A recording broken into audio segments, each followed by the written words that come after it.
Ես ուղղակի գնացի եւ ընդունվեցի 0 կուրս թատերական ինստիտուտի, իսկ դա էլի ստացվեց շատ պատահական, որովհետեւ մինչեւ ավարտելի ես ուսումնասիրում էի լեզուներ, ուզում էի լեզուների գծով ինչ-որ տեղ դիմել, մասնավորապես Բրյուսովի համալսարան, հետո այնպես ստացվեց, որ ես մի օր եկա տուն, ասի մամ, ես գնում եմ 0 կուրս։ Ես խաղում եմ եւ դրամատիկական, կարելի ասել կերպարներ եւ հումորային ներկայացումների մեջ, այսինքն շատ տարբեր են,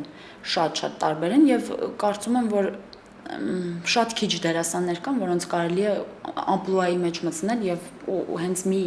ժանրի դերասան համարել։ Դերեր չկան, որոնցից ես խուսափում եմ։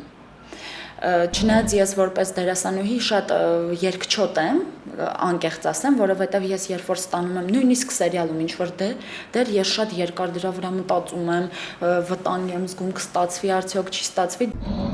Անդադ լայնանալու, մեծանալու, ծավալվելու տեղ ունես որպես դերասան, անդադ գողանալու, անդադ լցվելու, դատարկվելու որոշ ժամանակ, անընդհատ ինչ-որ տարածություն է բացվում եւ դա անսահմանափակ է դերասանի համար։ Փառք Աստծո, իմ նկարահանված պրոյեկտները միշտ եղել են ավելի հաջողված, այսինքն աշխատանք է արվել ստանալու համար անպայման կերպար, աշխատանք է արվել ստանալու համար կոլորիտ, գույն, ֆիլմի մոտեցում, խարակտեր, լույս, ստվեր։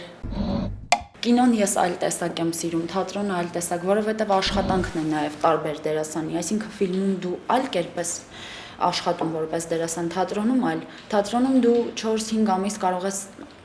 ծախսել կերպարդ կերտելու համար, այսինքն բացարձակ լիարժեքացնելու համար։ Այսօր մենք ցավոք սրտի հայտնվել ենք շատ տարօրինակ դրության մեջ, այսինքն դերասան բառը այնքան է իր արժեքային կշիռը կորցրել, որ դու նույնիսկ խուսափում ես, որ քեզ ճանաչեն։ Այնինչ պիտի հպարտանաս ու պիտի ոչ թե հպարտանաս, գոռոզանաս, այլ ուրախանաս, որ քեզ ճանաչեցին, ուրախանաս, որ քեզ մոտեցան, խոսեցին։